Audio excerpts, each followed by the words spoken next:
Rencananya mau apa? Pak Rektor, saya mau bisnis ya, ya. Nggak tertarik masuk politik? Enggak, Pak. Dan wajah mahasiswa itu ke saya kelihatan agak aneh. Kok rektornya tanya mau masuk politik? Lalu dalam kesempatan ini saya ingin sedikit bercerita mengapa buat anak muda politik itu penting. Kekuatan anak muda adalah karena kebaruannya. Itu kekuatan anak muda. Kalau anak muda tidak membawa kebaruan, dia tidak lagi muda. Kalau anak muda tidak berbicara masa depan, dia sesungguhnya sudah tua. Kalau ada anak muda bicara masa lalu, dia sesungguhnya sudah tua. Anak muda tidak menawarkan biografi. Anak muda menawarkan rencana untuk masa depan. Itulah anak muda.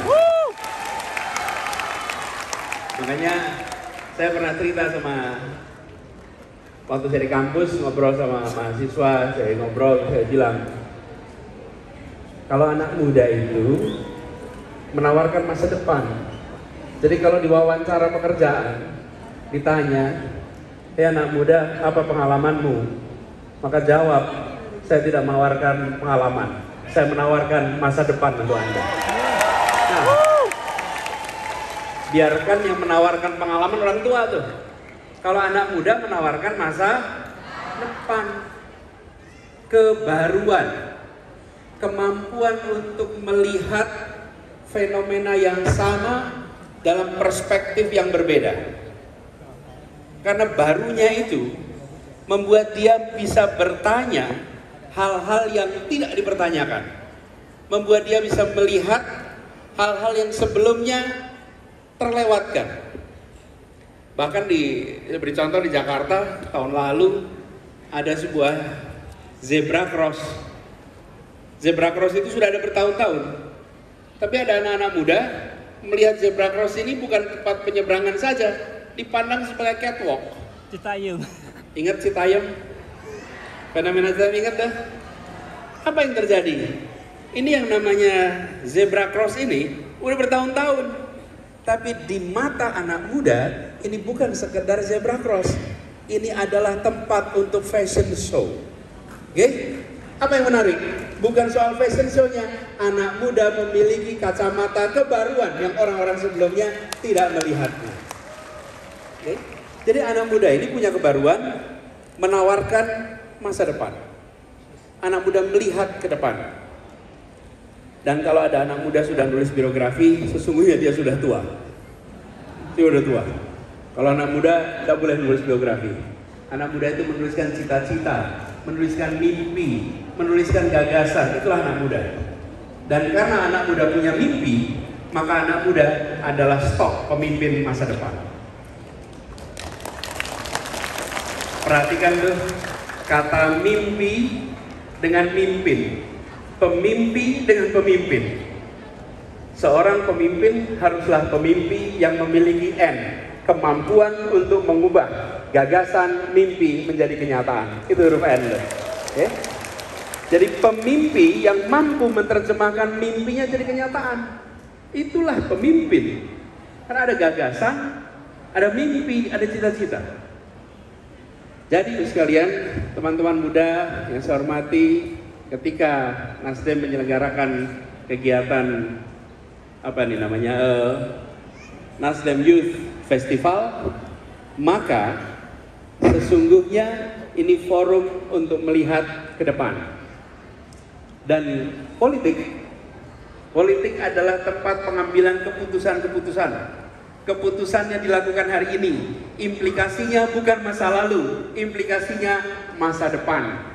Politik adalah tempat di mana keputusan atas masa depan itu dibuat.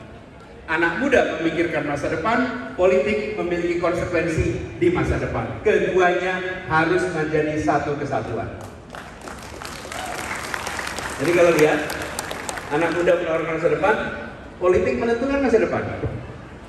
Teman-teman sekalian, ketika kita bicara politik menentukan masa depan, saya beri contoh. Ketika hanya segelintir orang bisa ikut pendidikan. Di Bandung ini salah satu pusatnya. Zaman kolonial Belanda, keputusan politiknya apa? Keputusan politiknya pendidikan dasar untuk sebagian orang, pendidikan tinggi hanya untuk kaum ningrat. Hanya untuk kaum ningrat. Kalau bukan dari kaum ningrat, tidak dapat pendidikan tinggi. Itu keputusan politik. Ketika Indonesia merdeka, diubah. Generasi pendiri Republik ini, mereka mendorong didirikan SMA di kabupaten-kabupaten di seluruh Indonesia. Mulai tahun 50-an dibuatlah SMA seluruh Indonesia. Lalu siapa gurunya? Para mahasiswa dikirim jadi guru. Namanya PTM, Pengerahan Tenaga Mahasiswa. Apa yang terjadi? Tahun 60-an terjadi ledakan jumlah mahasiswa. Di tahun 60-an untuk pertama kalinya dalam sejarah bangsa ini, anak bukan siapa-siapa bisa mendapatkan pendidikan tinggi. Itu tahun 60-an. Dan Bandung salah satu rumah yang paling banyak menampung anak-anak bukan siapa-siapa. Termasuk ibu saya. Ibu saya sekolahnya di Bandung sini. Di Unpad sekolahnya. Kuliah di Unpad, masuknya tahun 58. Tahun 58 masuk ke Unpad. Di Kuningan, waktu itu lahir besar di Kuningan. Di Kuningan tidak punya SMA. Di tahun 50-an tidak ada SMA, dikirim SMA-nya ke Cirebon. Karena itu ada SMA. Lalu dikirim kuliahnya ke Bandung. Itu satu lapis generasi. Itu bukan anak siapa-siapa, dari orang biasa-biasa saja bisa masuk perguruan tinggi. Tahun 70-an mereka membentuk generasi kelas menengah pertama Indonesia. Dan tahun 80-an kita menyaksikan eskalator sosial ekonomi menemukan babak baru bagi Indonesia. Diperlukan waktu 3 dekade itu berdampak. 50-an, 60-an, 70-an. Siapa dididik apa hari ini menentukan siapa akan duduk di mana besok. Keputusan jalan tol, keputusan tentang penempatan bandara, keputusan tentang pendidikan, keputusan tentang kesehatan, itu semua keputusan politik. Tapi sering sekali kita justru enggan berada di wilayah itu. Saya pernah ngobrol dengan seorang mahasiswa. Saya tanya gini, besok kalau udah lulus, rencananya mau apa? Pak Rektor, saya mau bisnis ya. Nggak tertarik masuk politik? Enggak, Pak. Dan wajah mahasiswa itu ke saya kelihatan agak aneh. Kok rektornya tanya mau masuk politik? Lalu saya tanya balik, kenapa nggak mau masuk politik? Karena politik itu kotor, Pak. Jadi saya tanya balik, kalau bisnis bersih ya? Tidak juga. Bisnis bersih ya? Tapi sekalian, kotor dan bersih bukan soal sektor. Kotor dan bersih adalah soal cara menjalani di sektor apapun.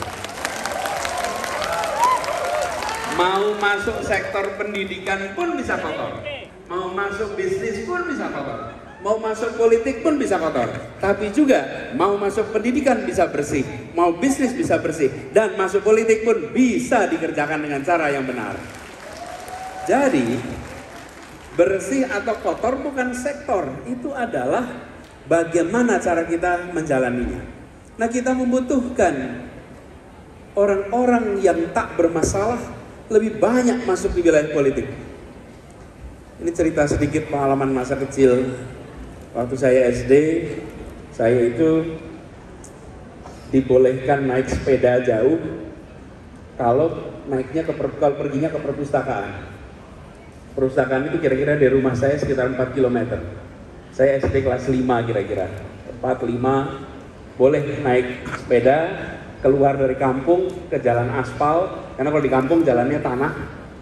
Boleh naik jalan aspal asal ke perpustakaan. Jadi saya ke perpustakaan. Tapi sebenarnya ke perpustakaan itu bukan karena saya senang baca.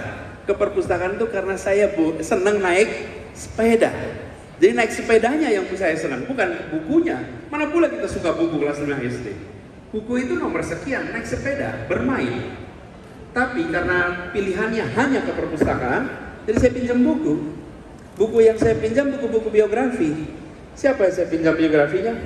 Saya baca buku biografi internasional maupun lokal. Yang lokal siapa? Saya baca buku biografi Soekarno. Saya baca biografi Agus Salim, Muhammad Hatta, Sahrir, Cokro Aminoto. Itu tokoh-tokoh itu saya baca semua bukunya, biografinya. Ketika saya baca, orang tua saya bilang, "Nis, kamu lihat ini ya, contoh. Lihat nih ya, contoh.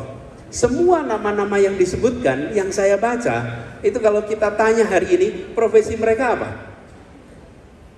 Kalau tanya hari ini, Soekarno itu profesinya apa? Kalau tanya profesi hari ini, apa kira-kira? Kalau Bung Sahrir apa profesinya kira-kira? Teman-teman sekalian, Cokro Aminoto, Soekarno, Sahrir, Hatta, Natsir. Kalau ditanya profesi hari ini, mereka berprofesi sebagai politisi. Tetapi karena mereka berpolitik dengan gagasan, berpolitik membawa integritas, berpolitik untuk kepentingan masa depan bangsa, maka mereka menjadi contoh-contoh di rumah tangga seluruh Indonesia. Kita harus mengembalikan itu. Kita harus mengembalikan bahwa mereka-mereka yang berada di wilayah politik adalah mereka yang berintegritas, berkompetensi, memiliki kedekatan dengan rakyat, peduli dengan kepentingan publik, mementingkan keadilan bagi semua, sehingga politik kita menjadi politik yang diteladani oleh keluarga-keluarga di seluruh Indonesia. Karena itu kita membutuhkan apa? Membutuhkan orang-orang baik, orang-orang tak bermasalah masuk politik. Masalahnya sekarang ini fenomenanya unik. Bila ada orang bermasalah masuk politik, malah dipermasalahkan. Tapi bila ada orang tak bermasalah masuk politik, dipermasalahkan. Kalau orang bermasalah masuk politik, malah dibiarkan. Bagaimana ini bisa berubah? Republik ini tidak akan berubah bila orang-orang baik, orang-orang tak bermasalah mendiamkan ini terjadi terus. Kita membutuhkan anak-anak muda. Anak-anak muda itu memiliki kebaruan. Anak-anak muda itu memiliki kemampuan untuk melihat dengan perspektif yang baru. Ada di beberapa negara lain, ini contoh statistiknya, anggota dewan, anggota parlemen, sampai hampir 10% di bawah usia 30 tahun. Mereka bawa suara generasi Z. Jadi, kalau kita sekarang itu melihat fenomena hari ini, teman-teman sekalian, kita membutuhkan kebaruan di dunia politik kita. Kita membutuhkan anak-anak muda yang punya idealisme, yang punya mimpi untuk bangsanya, untuk mengambil pilihan.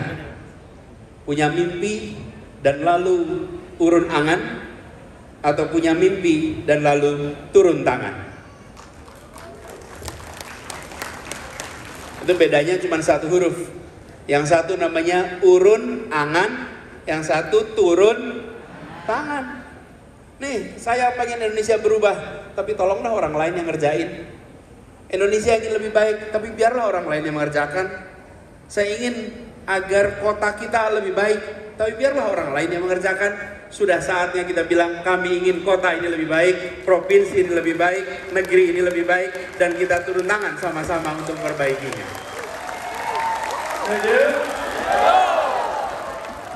Dan itu artinya, turun tangan itu, sahabat sekalian, turun tangan itu dua pilihan. Mengerjakan di depan, atau mendukung yang baik. Tapi bergerak bersama. Kalau nanti Kang Farhan mau maju wali kota, orang baik, berintegritas. Oke? Nah, dibantuin, didukung. Tapi kalau tidak, banyak orang baik kalah bukan karena banyaknya orang bermasalah, tapi karena orang baik lainnya memilih diam dan mendiamkan. Oke? Kemenangan atas orang-orang bermasalah bukan karena mereka mampu mengorganisir saja, karena sesama orang baik diam, sesama orang baik tidak bergerak, sesama orang baik tidak turun tangan. Karena itu penting sekali bagi kita semua di sini yang punya rasa tanggung jawab untuk masa depan Indonesia, untuk kebaikan Jawa Barat, kebaikan Kota Bandung, mari kita berhenti urun angan. Mari kita mulai turun tangan dan bergerak bersama-sama. Nah, disinilah Youth Festival ini jadi penting. Tidak semuanya harus berada menjadi calon legislatif, calon wali kota, calon gubernur, calon presiden. Tidak semuanya. Tapi semua kita punya tanggung jawab untuk tidak mendiamkan. Carilah orang-orang yang memiliki rekam jejak yang baik, punya integritas yang baik, dibantuin. Karena kalau tidak, mereka akan tumbang, mereka akan kalah. Dan kita membawa yang namanya perubahan itu, kalau saya sering sampaikan, berurutan. Bahwa gagasan, ada narasinya, berwujud karya. Punya visi itu baik, punya mimpi itu penting. Tapi visi dan mimpi harus ditopang dengan rekam jejak. Kalau visi dan mimpi tidak ditopang dengan rekam jejak, maka dia akan berujung pada kekecewaan karena dia tidak menjadi karya yang bisa disaksikan dampaknya. Dia hanya berhenti di gagasan. Untuk bisa menjadi karya, maka dia harus diserahkan kepada orang-orang yang memiliki rekam jejak. Karena itu, bagi teman-teman muda, mulailah membangun rekam jejak itu. Saya melihat teman-teman dari mulai SMA, kuliah, terlibatlah dalam begitu banyak aktivitas masyarakat. Tadi pagi ada jalan sehat di Sijalak Harupat. Saya ketemu dengan anak kelas 6 SD. Anak kelas 6 SD mendatangi, lalu Pak Anies, saya mau foto Pak Anies, sini. Ini anak masih kecil, jadi saya tanya, kamu kelas berapa? Kelas 6. Saya ulang lagi, kamu kelas berapa? Kelas 6. Kamu kelas 6 SD? Ya. Di SD Angkasa. Di SD Angkasa, datang ke sini? Iya, datang. Sekedar mau ikut, sekedar mau terlibat. Teman-teman, ini potensi-potensi anak muda yang memilih turun tangan. Di hari Minggu bukan menonton, main game di rumah, terlibat langsung. Dan Nasdem Youth Festival hari ini ada segala macam potensi kegiatan di hari Minggu. Dan Anda memilih untuk datang ke tempat ini. Ini adalah orang-orang yang peduli tentang Indonesia ke depan. Memilih turun tangan. Tidak bisa jalan sendirian. Anda memilih untuk memikirkan, Anda memilih untuk menempatkan muda, masa depan, perubahan sebagai satu kesatuan. Itulah kekuatan yang kita miliki. Nah, saya berharap kita dorong ini semua. Ada rekam jejak, ada gagasan, lalu diwujudkan dalam bentuk narasi, nanti insya Allah jadi karya. Dan Indonesia kita, tadi pembawa acara menceritakan, Indonesia kita ini adalah dibuat oleh anak-anak muda. Anak muda berkumpul tahunnya 1928, menyepakati hal yang sederhana, namanya satu bangsa, satu tanah air. Bagaimana menjadi Indonesia? Dan yang memikirkan anak muda. Mereka muncul pada masa itu dengan pesan yang dahsyat. Teman-teman sekalian, yang luar biasa, pesan ketiga. Satu bahasa persatuan. Coba satu bahasa persatuan. Yang dipilih bukan bahasa yang penggunanya paling banyak. Bukan bahasa Jawa, bukan bahasa Sunda. Kalau ditanya penggunanya paling banyak gitu. Yang dipilih adalah bahasa Melayu Daratan, yang secara jumlah orang bukan paling banyak, tapi dipilih sebagai bahasa persatuan. Apa yang terjadi hari ini dengan adanya kesepakatan itu? Kita boleh berbeda latar belakang, kita boleh berbeda bahasa ibu, tapi kalau kita duduk bersama, kita tidak perlu penterjemah untuk menunjukkan kita satu bangsa Indonesia. Nah, perlu. Lihat Uni Eropa. Uni Eropa itu negaranya ada 28, bahasa resminya 23. Ketika mereka berkumpul di belakang penterjemah, menerjemahkan, dan kita semua yang peserta di parlemen pakai headset mendengarkan terjemahannya. Saya sering katakan kepada mereka, kalau mau belajar tentang kematangan di dalam membangun sebuah bangsa, kematangan berdemokrasi, maka tengok sebuah bangsa di ujung paling timur selatan Asia, namanya Indonesia. Itu yang bisa jadi contoh buat dunia. Siapa yang munculkan? Anak-anak muda. Kenapa? Karena mereka melihat yang tidak dilihat oleh generasi sebelumnya. Jadi saya berharap teman-teman sekalian, setelah Nasdem Youth Festival ini, kita ingin lebih banyak anak-anak muda mau terlibat dalam politik, mau mendukung kegiatan politik, dan membawa perubahan demi orang-orang baik, orang-orang tak bermasalah, bisa mendorong perubahan di Indonesia.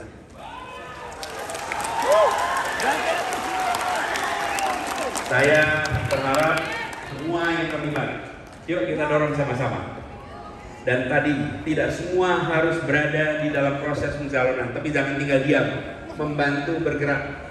Dengan cara begitu, insya Allah perubahan akan bisa terjadi di Indonesia, dan apa yang kita saksikan hari ini nanti berbekas di masa depan. Seperti dikatakan tadi, keputusannya hari ini, dampaknya masa depan. Keputusan politik tidak berdampak di masa lalu, tapi berdampak di masa depan. Anak muda terlibat hari ini, izinkan membuat sejarah untuk masa depan Indonesia yang lebih baik. Terima kasih untuk semuanya. Assalamualaikum warahmatullahi wabarakatuh. Sampurasun. Wow, bentukannya beliau untuk Bapak Anies Baswedan luar biasa. Iya, luar biasa materi yang sangat disampaikan tadinya menginspirasi anak muda. Mohon izin Bapak untuk tetap di atas panggung, karena kali ini Bapak kita akan sama-sama